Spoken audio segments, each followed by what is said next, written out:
Hi everybody, welcome to my wildflower hike. This is going to be a spring ephemeral hike and we will be going along the boardwalk looking for the woodland wildflowers that are in bloom or maybe not in bloom or a little bit past their bloom. So we're going to check those out. I'll give you a little bit of information about the flowers themselves and maybe some of the medicinal purposes that Native Americans used to use those flowers for. We are at the beginning of our hike. This is right across from the goat yard on the boardwalk. There are two clumps of this flower that is called Virginia bluebells. These flowers are just at the beginning of their bloom, so you can see that they have slightly pink buds. So when they first begin to bloom, they are pink. As they become bigger, these flowers will become beautiful blue trumpet-shaped flowers that insects like bees will climb inside and get down to the bottom to find the nectar, and that's how they pollinate them. As these flowers continue to bloom and get toward the end of their blooming cycle, the flowers will turn more purple. Then eventually they'll become seeds and drop off, and the plants will die back. One fun fact about these is they were originally used to help treat whooping cough and tuberculosis by Native Americans, but it is no longer used for any medicinal purposes. It's just a really pretty plant. So we are still on the same boardwalk right across from the goat yard, but now we're looking at some delicate little violets that are growing. And you can tell the violets by their heart-shaped leaves and their 5 petals with the stripes that lead down toward the center of the flower, they act like a landing strip for bees and pollinators to be able to find their way to the nectar. These flowers are not actually a native plant of the United States. They come from Europe, but they've naturalized, and they're not considered invasive because they're not detrimental to other plants that are growing in the area where they have naturalized. These flowers are actually edible. You can put them in salad, the flowers themselves. The roots were used as a laxative for headaches and for body pain. A lot of times violets are used for a bath potion, and in folklore, the Greek used this as a love potion for fertility and love. Little FYI. As we round the corner by the goat yard, you'll find some happy little yellow flowers growing alongside the river, and these are buttercups. This particular buttercup is called a bristly buttercup, and buttercups are a type of wildflower that grows in the woodlands but only in moist soil. So you'll only find these along the edges of rivers and creeks.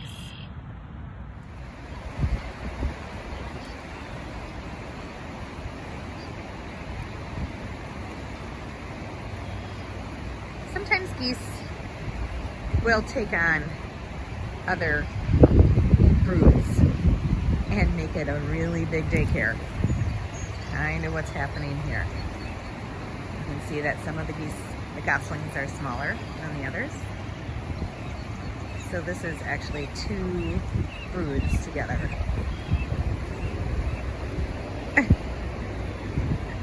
Come on, you can do it, there you go. Nice. They are right next to me. I'm kind of surprised they just keep coming closer. Okay, so here we are in the floodplains, and if you notice, there are some really, really great big green plants that are growing right here. These great big green plants that are growing almost look like hostas, but they are called skunk cabbage. Skunk cabbage is one of the first plants to come up in the early spring, as early as February. Actually, what happens is the flower comes up first, and that flower is a spade that has little bumpy flowerets on it, and it's covered by a spathe, a little sheath that covers it, but it creates heat, and that heat generates enough to melt the snow around it. The thing about this plant is that if you crush it, it smells like skunk or rotting flesh. And so when those flowers come through the soil, the first thing that happens is it emits a very pungent smell that attracts flies. And because flies will lay their eggs in rotting flesh, that's where they lay the eggs so the maggots will grow. This tricks the flies into thinking that this is a rotting animal, draws them to it, and they act as pollinators for this stinky plant. Also, the Native Americans used to use this skunk cabbage to treat coughs and headaches. However, it's not recommended that anyone eats this because it causes burning in your mouth. Here's a close-up of a flower. So the flowers arrive before the leaves. This flower is already done blooming. You can see there's the inside that has created the seeds after pollination. The flowers die back and the leaves come up afterwards to give the plant energy to survive until next spring. So now as we climb the hill with the dirt path, you can find these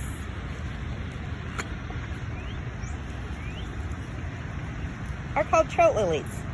You look at the leaf, you can see it's in the shape of a fish, kind of, and it has the mottling on the leaf, so splotchy leaves like a trout. The flower is, flower is pretty interesting. Come up the dirt hill, you can find some trout lilies. So it's a small patch of trout lily, but you can tell that it's a trout lily by looking at the leaf and the mottling on the leaf that makes it look like fish skin.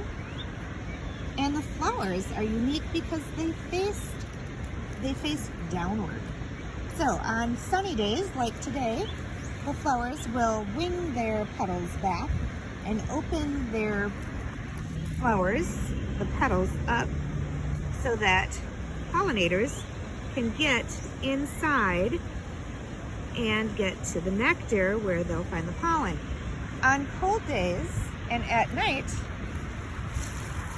these flowers will close up like this guy right here. So you can see how this one is closed because it's in the shade and it's a little bit chilly today. This flower is edible, but it can also make you throw up. So it's not recommended to eat this flower. However, it has a chemical in it that prevents cell mutation, and it can help in some cancers. Native Americans would chew on the leaves and spit the leaves into the water to use as fish bait. But the women would eat lots of the raw plant to prevent them from getting pregnant. I think it's because it would make them throw up. So here we are still on the hill, and there's the river, and there's a nice little patch of this plant with great big leaves. This plant has several different names. It is the umbrella plant because it looks like an umbrella. It's also called the mandrake plant because In folklore and in Harry Potter, they say if you pull this plant from the ground, it will make you go insane and scream. But we like to call it the Mayapple plant. And the Mayapple has the big umbrella-shaped leaves. There are 2 leaves, and in the center, you can see the little flower bud right there. That little flower bud will open up eventually into a white, tiny little white apple that the leaves protect from the sun and the rain. And then once it's pollinated, a lot of times it's pollinated by ants. So once it's pollinated, it will be able to grow into a tiny little apple, but it is not edible. So it's a little bit poisonous to us. They sometimes they use the root to help to treat cancer, and sometimes the resin from the roots can be used to treat warts, but the plant itself is very, very toxic. So don't eat it, and don't eat the little apple inside, and don't pull the plant, because who knows, you might go crazy. Right back into the woods along the boardwalk loop, we find this pretty little patch of white flowers that's on both sides of the boardwalk. This is called cutleaf toothwort. Cutleaf toothwort is obviously pollinated by bees. If you watch, this bee is working, these bees, there's a few of them, are working pretty hard to get down inside of that flower. Depending on the length of their tongue, the bees may have to work harder to get down to the bottom, or maybe not quite so hard. Because these flowers droop facing downward, it protects them from losing their pollen to rain and wind, but it makes it, because of their tubular shape, a little more difficult for these bees to get in there. So when that bee gets down inside that flower, he will reach out with his tongue, which could be 6 millimeters to 8 millimeters, depending on the species of the bee. Could be a bumblebee, has a little bit longer tongue, has a little easier time of getting down in there. And the honeybees have a shorter tongue, so it makes it a little bit more difficult for them. This cutleaf toothwort is also called the pepper root because the roots and the leaves are both edible. You could eat them either raw or cooked. The Native Americans would take these and leave the roots sit for several days to let some of the peppery flavoring sweeten, and it made it a little easier to eat. The leaves are crisp and pleasant, but the roots have a sharp, peppery flavor. The roots are slender rhizomes, and that's why we find them in these great big patches, where other roots from other types of plants for the spring ephemerals are typically a corm or a bulb. The cutleaf toothwort by the fallen log is a small patch of wild leeks. The best way to test if this is a wild leek and not something else is to smell the crushed leaf. So once you crush it and you smell it, it smells like onion, because that's what it is. Wild leeks are wild onions. These green leaves are some of the first plants to come up in the spring, and they last for some time while they gather energy from the sun. While they are growing, they're building the energy up in the bulb beneath the soil, and that bulb is delicious if it's harvested and eaten. You can eat it raw, you can eat it cooked, but because it's not as plentiful in our woodland, we ask that you don't dig any of our plants here. But if you have your own woodland, that has the bulbs, you are able to take that and eat that as much as you'd like, as long as you leave some so that they can continue to grow.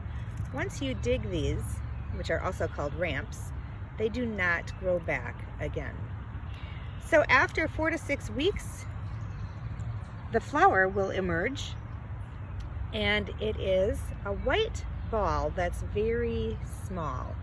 We really don't notice it because everything else will be blooming by then, but the pollinators, the bees, will come around, pollinate it, and leave these to grow again as seeds, but those bulbs underneath will come back again next spring. The presence of this flower in the woodland indicates that this woodland has not been disturbed. It is the original soil. Once this woodland gets disturbed, these don't grow here anymore. On the same trail on the opposite side of the fallen tree is a small patch of little white flowers called the wood anemone. The wood anemone is in the buttercup family, so just like our little swamp marigolds that we were looking at, or swamp buttercups that we were looking at earlier. So these have another name called the small fox, and that small fox name refers to the leaves that, when they're crushed, smell a little bit like a fox. They're a pretty little white 5-petaled flower.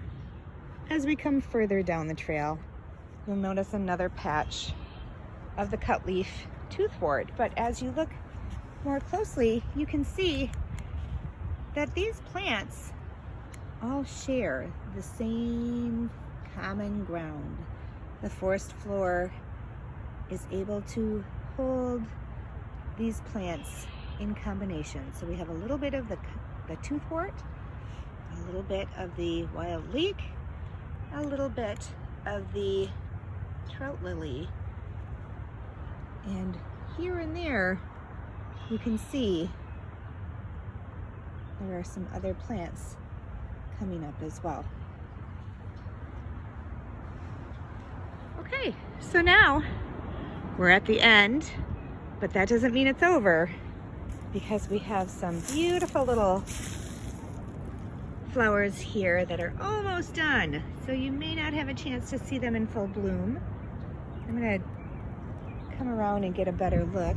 Here we have the leaf of the Virginia water leaf, and it's called the water leaf because it has these little spots on it, like whitish spots, that look like somebody left water on a counter and let it to dry. These will bloom into a purple cluster of flowers, but they're not quite ready. Here we have the feathery leaves and a small clump of what's called Dutchman's breeches. These guys are very early bloomers. In fact, they're almost done blooming.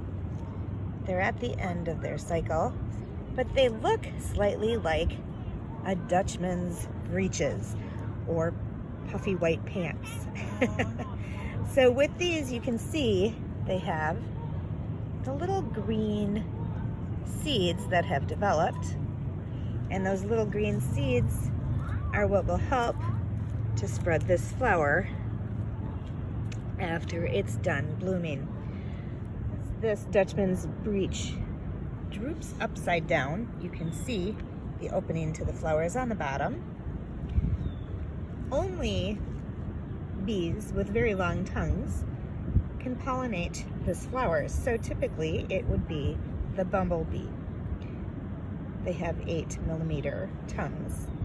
What's interesting about these are these seeds are distributed by ants carrying the seeds away and eating the outer layer of the seed,